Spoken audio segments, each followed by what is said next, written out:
Sleep is vital for our health, but according to the CDC, more than 1 in 3 adults say they are not getting sufficient sleep.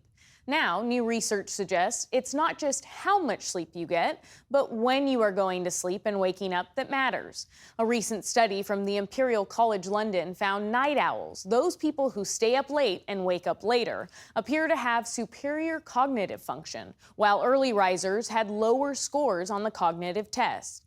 Azizi Seixas is the Associate Director at the Center for Translational Sleep and Circadian Sciences at the University of Miami.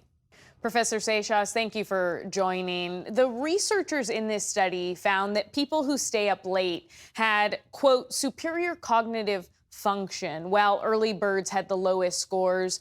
How did they reach this conclusion?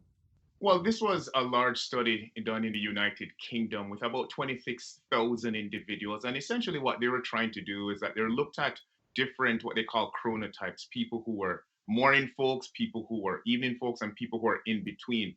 And what they tried to do was to look at the relationship between those individuals who said they were morning versus people who are in between and those folks who were at night. And they found that individuals who said that they were intermediate in between morning and evening, and those individuals who were night owls, they had better cognition in this study. And this is a very large study, and it really provides a unique, interesting opportunity for us to understand the timing of sleep and the type of sleeper you are when you most optimally will do better in your day. How does this study compare to other research done on this topic? Well, it raises many different flags. Why? Because previously we've always known that morningness is oftentimes equal to better performance. And what this study shows is that those individuals who are night owls actually got better cognition. And that's where it is very unique and it's very different.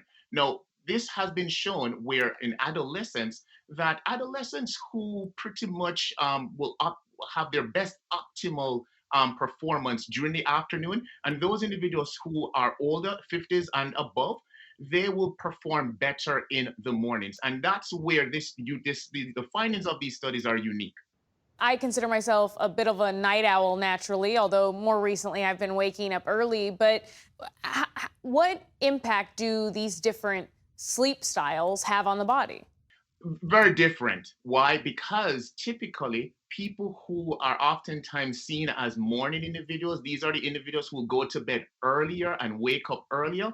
They actually have lower rates of cardiovascular disease, diabetes, and high blood pressure.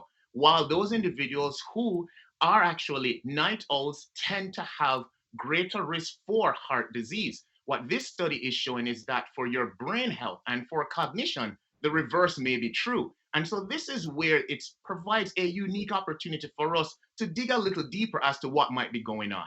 Are there benefits to both sleep styles? You talked about the negative impacts potentially on both, but are there benefits to being a night owl versus a morning person?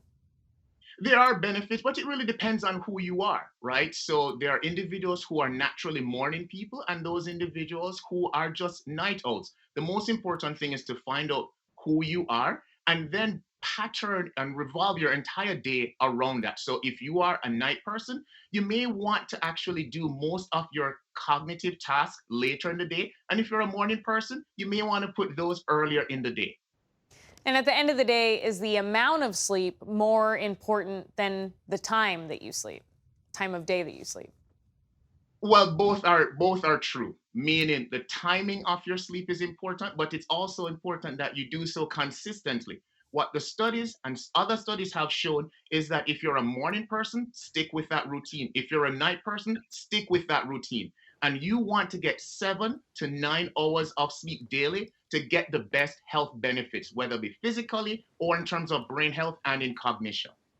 So we all know that sleep is incredibly important. So how can people maximize the rest that they're getting? So, how you can maximize your rest is pretty much you want to make sure that your sleep schedule is consistent. You want to also ensure that you reduce the amount of stress that you get before you go to bed. You want to reduce also the amount of food that you eat right before bed. And you want to remove all the different blue light from your phones or your mobile devices, because that can significantly impact your quality and the time of sleep that you get. Most importantly, ensure that your bedroom environment is conducive to good sleep. So it sounds like I need to stop doom scrolling through my phone right before I go to bed. Uh, I would suggest that you do that, certainly. well, Professor Seychus, thank you so much for your time. We appreciate it. Thanks for having me.